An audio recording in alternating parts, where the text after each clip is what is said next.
வணக்கம். இன்றைய தினம் பறவைகளும் அதன் மூலமாக கிடைக்கக்கூடிய பலன்களும் நாம் தெரிந்து கொண்டிருக்கிறோம். வீட்டில் காகம் வந்து கத்தினால் உறவு வரப்போகிறது, யாரோ புதிய விருந்தினர்கள் வரப்போகிறார்கள் என்று சொல்வார்கள். அது மட்டுமல்ல, நம்முடைய முன்னோர்கள் அவருடைய வீட்டிலே வந்து அந்த உணவை உண்ணும்போது நம்முடைய கர்மாக்கள் கரைகிறது என்று சொல்கிறார்கள்.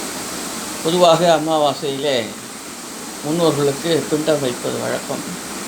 சில நேரங்களில் காகம் அதை எடுத்து விடாமல் சென்றுவிடும். சாப்பிட்டு விட்டால் நம் கர்மா கரைகிறது என்று சொல்கிறார்கள். அதுபோல் சில வீடுகளிலே புறாக்கள் வந்து அதிகமாக தங்கும். இல்லை, புறாக்களுடைய சத்தங்கள் அதிகமாக கேட்கிறது என்றால் அந்த இடத்திலே பணம் அதிகமாக வரப்போகிறது என்று அர்த்தம். நமக்கெல்லாம் தெரிந்த பாம்பே அதிகமாக பணப்புழக்கம் உள்ளவிடம், வியாபார மையம் என்று சொல்வார்கள். அந்த தளத்திலே அதிகமாக பணம் இருப்பதற்கு காரணம் அங்கே அதிகமாக புறாக்கள் வாழ்கின்றன.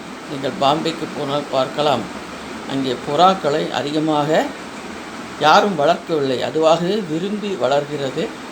ஆகினாலே புறாக்கள் இருக்கிற இடத்திலே அதிகமாக பணம் புழங்கும். அதுபோல் பழைய கிராமங்களிலே பார்த்தால் வீட்டிலே சிட்டுக்குருவி கூடு கட்டுவதை பார்த்திருப்பீர்கள். சிட்டுக்குருவி கூடு கட்டினால் அந்த இடத்திலே ஒரு புதிய வரவு, நல்ல உறவு வரப்போகிறது என்று அர்த்தம். இவையெல்லாம் பறவைகள் மூலமாக நமக்கு கிடைக்கின்ற நன்மைகள் என்பதை தெரிந்து கொண்டோம். நன்றி.